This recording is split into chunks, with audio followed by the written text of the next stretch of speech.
আমি গরিব ঘরের মেয়ে। যে ঘরে আমার জন্ম হয়েছিল, সেই ঘরের চালের অবস্থা এমন ছিল, বৃষ্টি হলে ঘরের ভিতরে পানি পড়ত। আর রোদ উঠলে সেই রোদের আলোও ঘরের ভিতরে এসে পড়ত। সেই ঘরেই আমার শৈশব কেটেছে। অভাব ছিল, অনটন ছিল, দুঃখ ছিল, কিন্তু একটা জিনিসের অভাব ছিল না। আমার বাবা-মায়ের ভালোবাসার। আমার বাবা কখনো মাঠে কাজ করেছে, কখনো মানুষের আর আমার মাকেও দেখেছি মানুষের বাড়িতে কাজ করতে। দুজন মানুষ সারাদিন পরিশ্রম করে যা নিয়ে ঘরে ফিরতেন, সেটাই আমরা ৩ ভাই-বোন ভাগ করে খেতাম। হয়তো খাবার কম ছিল, কিন্তু ভাগ করে খেতে, খেতেই আমাদের আনন্দ ছিল। তখন বুঝিনি আমরা গরিব। কারণ বাবা-মা কখনো আমাদের বুঝতেই দেননি যে আমরা অন্যদের চেয়ে কম। আমার বাবা তার ২ মেয়েকে রাজকন্যার মতো আগলে রাখতেন। আর আমার ভাই ছিল তার রাজপুত্র। ভাঙা ঘর ছিল, কিন্তু সেই ঘরের ভিতরে আমাদের হাসি ছিল, অভাব ছিল, কিন্তু ভালোবাসার কোনো হিসাব ছিল না। তারপর সময় চলে গেল। আমরা বড় হলাম। আমার বোনের বিয়ে হলো, ভাইয়ের বিয়ে হলো, আমারও বিয়ে হলো। আমি ভাবলাম ছোটবেলার কষ্ট তো শেষ হলো। এবার হয়তো জীবনটা একটু সুন্দর হবে। কিন্তু জীবন সবসময় আমাদের মনের মতো গল্প লেখে না। বিয়ের পর খুব বেশি দিন স্বামীর সংসার করতে পারলাম না। একদিন তাকে ওই পৃথিবী ছেড়ে চলে যেতে হলো। আমি তখন খুবই অল্প বয়সী। এক একদিকে স্বামী হারানোর কষ্ট, অন্যদিকে ছোট্ট একটা সন্তান।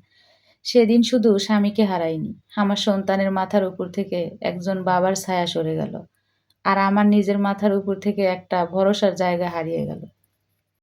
তারপর শুরু হলো জীবনযুদ্ধ। সংসারের দায়িত্বটা নিজের কাঁধে তুলে নিলাম।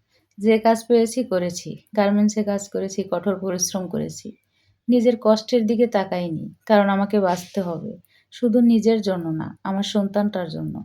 দিনের পর দিন পরিশ্রম করে সন্তানকে বড় করেছি। আজ হয়তো সেই আগের মতো ভাঙা ঘর নেই। আগের মতো অভাবও নেই। কিন্তু একটা অদ্ভুত অভাব আজও রয়ে গেছে। ভালোবাসার অভাব। আপনারা জানেন, টাকার অভাব থাকলে মানুষ কোনোভাবে সেটা পূরণ করতে পারে। পরিশ্রম করে টাকা আয় করা যায়। ভাঙা ঘর মেরামত করা যায়। পুরনো কাপড় বদলে নতুন কাপড় কেনা যায়। কিন্তু হারিয়ে যাওয়া মানুষকে কি আবার ফিরিয়ে আনা যায়?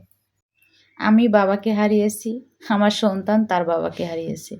এই ২ টা শূন্যতা কি কোনোদিন পূরণ হবে? হয়তো পৃথিবীর সবচেয়ে বড় অভাব এটাই। আপনার ঘরে সবকিছু আছে, শুধু যাদের থাকার কথা ছিল তারা নেই। বাবার কথা মনে পড়লে এখনো মনে হয়, আমি যদি আবার সেই ছোট্ট মেয়েটা হতে পারতাম। আবার যদি বাবার কাছে গিয়ে বলতে পারতাম, "বাবা আমি এটা চাই।" আর আমার সন্তান যদি একদিন তার বাবার কাছে গিয়ে বলতে পারত, "বাবা তুমি আমার জন্য এটা করো, ওটা করো।" কিন্তু কিছু চাওয়া চাইলেই পাওয়া যায় না। কিছু মানুষ চলে গেলে তাদের জায়গাটা পৃথিবীর কোনো মানুষ পূরণ করতে পারে না। তবুও জীবন থেমে থাকে না। কাঁদতে, কাঁদতে মানুষ আবার কাজে যায়। মন ভেঙে গেলেও সন্তানকে হাসি মুখে খাওয়ায়। নিজের কষ্ট লুকিয়ে অন্যকে বলে, "আমি ভালো আছি।" কারণ কিছু মানুষের ভালো থাকার সুযোগ নেই। তাদের শুধু বেঁচে থাকার দায়িত্ব আছে। আর অসহায় মানুষকে সমাজ কী চোখে দেখে সেটা আমি জীবন দিয়ে শিখেছি। অভাবী মানুষকে অনেকেই মানুষ হিসেবে নয়, দুর্বল মানুষ হিসেবে দেখে। কথায়, কথায় আঘাত করে। অবহেলা করে। তবুও আমরা বেঁচে থাকি। কেন জানেন? হয়তো একদিন একটু শান্তি আসবে এই আশায়। হয়তো একদিন আমার সন্তানের জীবনে তার হারানো কষ্টগুলো একটু কমে যাবে। হয়তো একদিন আল্লাহ আমাদের বুকের ভিতরে জমে থাকা সব কষ্ট একটু, একটু করে সরিয়ে দেবেন। আজ আমার ঘরে হয়তো আগের মতো অভাব নেই। কিন্তু আমি এখনো বড় অভাবী। কারণ আমার সবচেয়ে বড় অভাবটা টাকা-পয়সার না। আমার অভাব বাবার। আমার সন্তানের অভাব তার বাবার। আর কিছু শূন্যতা আছে, যেগুলো পৃথিবীর সব সম্পদ দিয়েও পূরণ করা যায় না।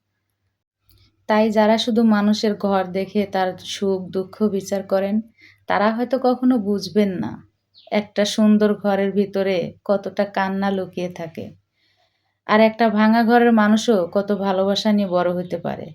অভাব আমাকে অনে আমার অনে অভাব আমার অনেক কিছু কেড়ে নিয়েছে। কিন্তু বেঁচে থাকার সাহসটা কেড়ে নিতে পারেনি। আজও তাই বেঁচে আছি। হয়তো আগামীকালটা একটু ভালো হবে। এই ছোট্ট আশাটুকু নিয়ে আল্লাহ হয়তো একদিন আমাদের বুকের সব হারানো ব্যথা শান্তিতে বদলে দেবেন। যদি ভিডিওটি আর কথাগুলো আপনাদের হৃদয় কেড়ে থাকে, একটু হৃদয়ে দোলা দিয়ে থাকে, তাহলে আমার ভিডিওটি লাইক, কমেন্টস আর শেয়ার করে দিবেন।